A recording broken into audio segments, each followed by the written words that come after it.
Tim and I have come for a lovely 4-night backcountry camping trip to the Barron Canyon. We love this spot. It's a bit of a challenge to get to from where we are because it takes, give or take, 5 hours to drive here.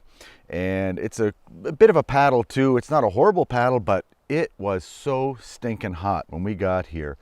I mean, this was 37, 38 degrees, and the humidity made it at least 10 degrees hotter than that. I mean, it was insane. We are at the portage. There's quite a few bugs out, so that's why I've got the bug hat on. We're just about to attempt this in 2 goes, one with all the gear and then one with the canoe. The portage begins. This is a moderate portage. There's some pretty rocky ups and downs. But other than that, it's not too long. It's just tiresome with the heat that we're in.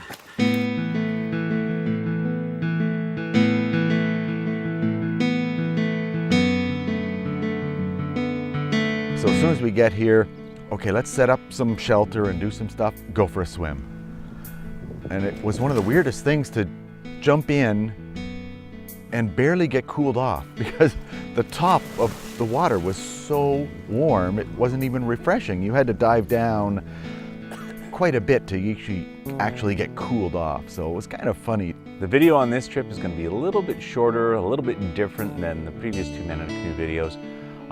Partly because I've just finished shooting the Get Outside TV show and I need a little bit of a break.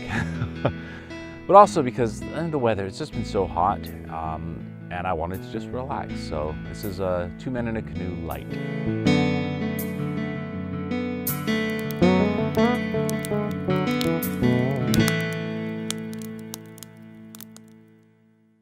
We were surprised at the lack of bugs that we seem to have on day 1. There was horse flies and deer flies, but not a lot of mosquitoes until evening.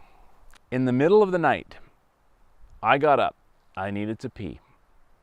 I got out of my tent. I got out of the little hatch that's in the bottom of my tent-style Stingray. Walked over to pee, and I felt like I was getting pinpricks all over me. I was getting bitten by more mosquitoes than I think I've ever been bitten before in my life. I turned around to go back in the tent, and the entire underside of my tent was covered in mosquitoes. They were all just sitting on the bottom like pins and needles sticking upwards. And I didn't know how to get back in. They were everywhere. So it was just a mad dash to get back in the hatch, close it up. I had about 50 mosquitoes I had to kill once I got inside the tent. It was something out of a horror movie. It was just insane. Waking up on day 2 was kind of bizarre because there must have been 1,000 mosquitoes that had just gone inside the fly and was now staring at me inside the tent. I swear they were staring at me. There were 1,000 of them all sitting there going, how do I get in to get this person? Day 2, we paddled up to the canyon. It's a beautiful paddle. This is probably one of the best paddle spots in all of Algonquin Park. So if you have to do this. If you like canoeing, you like kayaking, this is the spot to do it. You see these sheer cliffs just straight up and down. It's so cool to just paddle right beside them. We're a little bit crazy too because we decided let's just pull the canoe over here and we could probably hike up, actually I shouldn't say hike, I'll say rock climb up all this debris and find a way to get around the sheer rock faces and make it all the way to the top. Of course, you're rewarded with a spectacular view.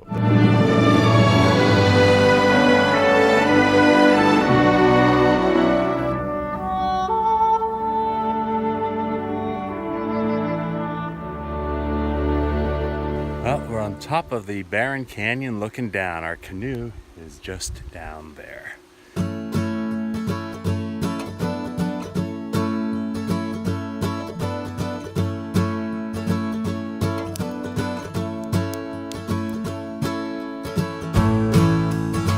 Now, I've done this before. I should have learned. I'm filming with my cell phones, so obviously they need to be charged. I brought the extra charging batteries, not a problem. On the way up, I was using the charging cable in the car to charge one of the phones. I forgot to take that out of the car. So I got up early, about 7:30, paddled all the way back. It was dead calm, so it was a great paddle back. Paddled back, did the portage, paddled back to the car, got my cable, and came back. It took me about 3 hours to do all that. Coming back, however, the wind had picked up and was right against me. Now, I love my Swift canoe. It is amazing.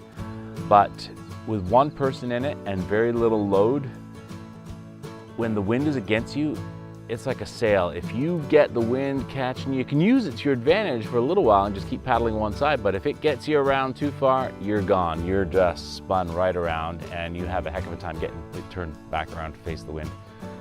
That happened a few times on the way up. The last time I was coming up, I was maybe 10 minutes away from our campsite. I got spun around. Fortunately, the last time, there was a couple that had stopped for lunch at one of the nearby campsites. They saw me having trouble. They canoed out, they tied a line onto my bow, and they helped pull me along. It didn't really pull me, it just sort of acted as a way of keeping my nose into the wind. So we all paddled up to my campsite, and all was good. So thank you, Rick and Wanda. So then we decided to canoe up the canyon again because it's a great view, but then we went past it all the way to the end. The trail there that the portage goes along is well worth the hike. You come across this spectacular waterfall. Great big huge waterfalls. It's fantastic. This is awesome. This is really amazing. Yeah.